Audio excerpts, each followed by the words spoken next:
Programming এবং programming ল্যাঙ্গুয়েজের ভিতরে রয়েছে অনেক বড় ধরনের একটা পার্থক্য। কিন্তু আমরা যখন পড়াশোনা করি তখন হয়তোবা একটু গুলিয়ে ফেলি যে প্রোগ্রামিং এবং প্রোগ্রামিং ল্যাঙ্গুয়েজ হয়তোবা একই জিনিস, হয়তোবা বলার ছলেও আমরা বলে ফেলি দুইটা একই। কিন্তু তা কিন্তু নয়, দুইটাই কিন্তু সম্পূর্ণ ভিন্ন। প্রোগ্রামিং মানে হচ্ছে সম্পূর্ণ একটা চিন্তা, একটা ভাবনা, একটা প্রক্রিয়া, একটা প্রসেস। এটা হলো একটা প্রোগ্রামিং।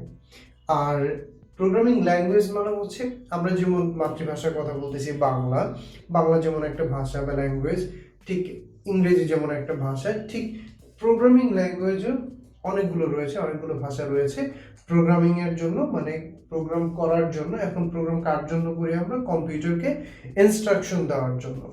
তো তো সেই ইনস্ট্রাকশন দেওয়ার জন্য অনেক ধরনের ভাষা রয়েছে, তার ভিতরে ভাষা রয়েছে সি ভাষা রয়েছে, সি রয়েছে, জাভা আছে, পাইথন আছে।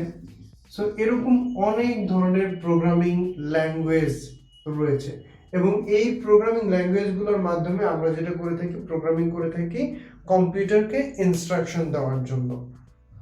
সো আমরা তাহলে আজকের এই ভিডিওতে যে বিষয়টা বুঝতে পারলাম সেটা হচ্ছিল প্রোগ্রামিং এবং প্রোগ্রামিং ল্যাঙ্গুয়েজ দুটো এক বিষয় নয়, দুটো ভিন্ন জিনিস।